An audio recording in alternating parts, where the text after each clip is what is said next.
Olá, seja bem-vindo a Conversas Cristãs, um espaço de comentário das notícias pela cosmovisão bíblica e cristã. Obrigado por estar a acompanhar. Nós temos visto as notícias a respeito daquilo que se passa na guerra da Ucrânia e, curiosamente, praticamente desde o princípio deste conflito, que abriram-se negociações de paz. Parece, inclusive, curioso, porque muitas vezes as negociações de paz demoram meses ou até anos para finalmente acontecerem. E aqui, praticamente nos primeiros dias, começaram logo a discutir a paz. Podemos dizer até que é uma coisa positiva. Tem havido negociações em vários níveis, ou seja, as pessoas, o nível de importância das pessoas que participam de uma negociação de paz também nos dá o nível de seriedade que esta negociação tem. Quanto mais inferiores ou secundários forem as pessoas em termos de hierarquia, menos importância se está a dar realmente. Daí que tem havido alguma ênfase da possibilidade de os dois presidentes falarem frente a frente, porque aí representaria realmente seriedade ao máximo. Mas alguns níveis de negociação têm sido já significativos, com pessoas bastante importantes do Ministério dos Negócios Estrangeiros, como estas últimas que têm acontecido e patrocinadas pela Turquia. Estas conversas têm acontecido quase que de forma sistemática. Nós temos visto que termina uma sem grandes resultados, mas imediatamente já se fala que vai haver outra.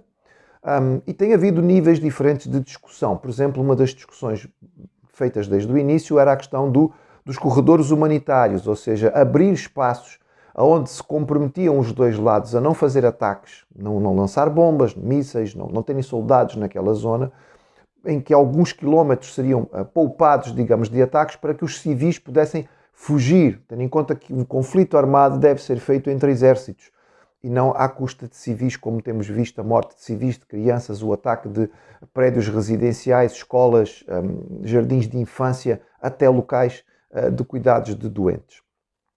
Outra questão seria um cessar-fogo temporário, mais uma vez para que houvesse tempo das pessoas, pelo menos procurarem. Se estão fechadas em abrigos, não têm como procurar alimento, procurarem ajuda médica, eventualmente conseguirem sair de onde estão. E, eventualmente, as negociações estarão a encaminhar-se para aqueles aspectos mais sérios que diriam respeito mesmo ao fim do conflito, com eventual divisão do território ucraniano, uma parte do território a leste ficar a pertencer à Rússia, haver uma decisão de que a Ucrânia oficialmente, de acordo com algo assinado, ia ter um estatuto neutro, ou seja, nunca iria participar, por exemplo, da NATO, porque essa é a reclamação da Rússia, que a Ucrânia entrando na NATO seria uma faca no seu pescoço, mesmo ali ao lado, na fronteira com a Rússia, ter um país pertencente a uma força militar considerada inimiga. Estamos a falar do século XXI, mas estamos a viver o clima da Guerra Fria.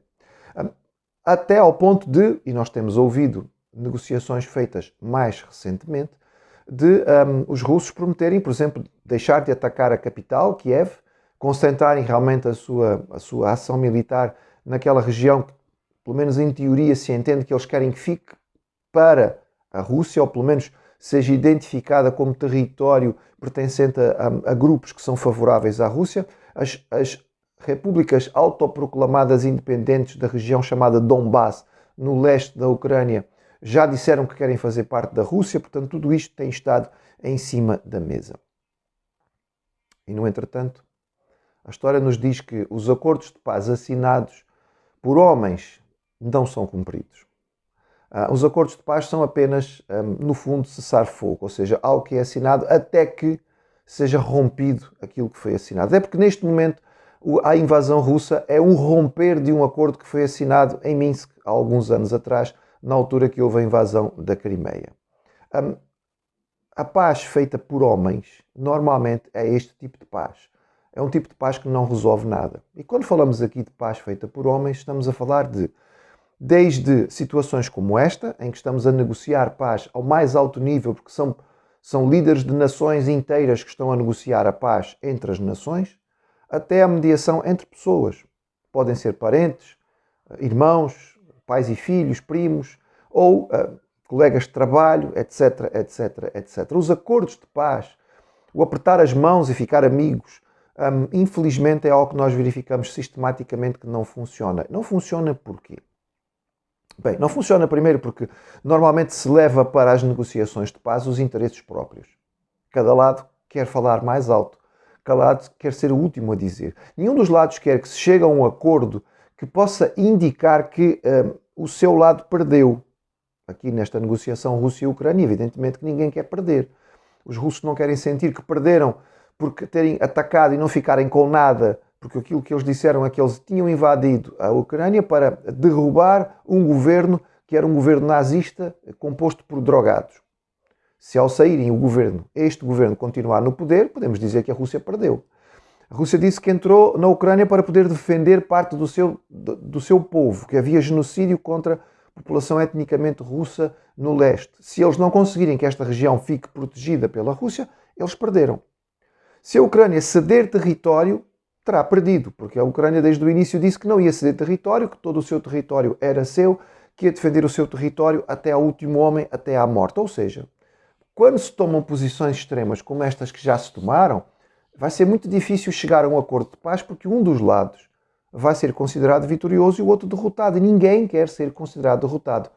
Mesmo que o discurso interno, na Rússia ou na Ucrânia, seja de que, afinal, nós ganhamos. E nós sabemos que a forma de contar esta guerra é muito diferente conforme o meio de comunicação que nós ouvimos, conforme ela é contada por um lado ou é contada por outro. Se podemos aceitar ou não pesquisas feitas recentemente, dizem que mais de 80% da população russa concorda com as ações decididas pelo presidente Putin. Quando lembramos que na Segunda Guerra Mundial, após a invasão da Polónia e depois a conquista dos Países Baixos e a invasão da França por parte das tropas alemãs levaram a um pico de popularidade de Adolf Hitler, se calhar não é estranho nós ouvirmos que a população russa, que está a ser bombardeada pelos seus meios de comunicação, a dizer que aquilo que está a ser feito é justo, é correto e é para proteger russos, não admira que haja uma popularidade significativa. Mas também nós podemos ter a certeza de que esta negociação de paz não vai levar a lado nenhum, porque cada um lado apenas tenta o melhor para si e não existe verdadeiramente no coração o desejo de paz. Fazer paz quando a vontade real dentro do coração é eliminar o outro, significa que não vai haver paz. Paz verdadeira só pode existir na presença do Príncipe da Paz. A Bíblia diz que Jesus é o Príncipe da Paz. Esse é um dos títulos que ele recebe na profecia de Isaías. Ele realmente veio fazer a paz como? Ele veio fazer a paz porque, em primeiro lugar, ele veio fazer a paz entre nós e Deus. Nunca vamos ser capazes de estender a paz ao nosso próximo se não estivermos em paz com Deus. E a única forma de estarmos em paz com Deus é através de Jesus. Porque o nosso pecado faz inimizade e nos impede de estar junto de Deus. É só quando nós reconhecemos o nosso mal, aceitamos o nosso pecado, nos arrependemos daquilo que somos e fazemos, pedimos perdão a Deus e aceitamos que o sacrifício de Jesus na cruz pagou o nosso mal, é que nós podemos voltar a ter paz com Deus. E quando temos esta paz com Deus, percebemos então que o nosso coração é maligno, é mau. O mal não está lá fora, está dentro de nós. E quando percebemos que nos foi perdoado um mal supremo, o pequeno mal que o outro nos faz pode ser ultrapassado. A paz é possível quando o Príncipe da Paz está presente. A paz só é possível quando o Espírito Santo de Deus produz o fruto que é a paz dentro do nosso coração. Enquanto as pessoas não acertarem a sua vida com Deus, não forem capazes de reconhecer o seu próprio pecado, não se arrependerem do seu mal e não perceberem que são alvo de um grande amor de Deus e de um grande perdão que deve extravasar para aqueles que estão à sua volta, nós não teremos verdadeiramente paz.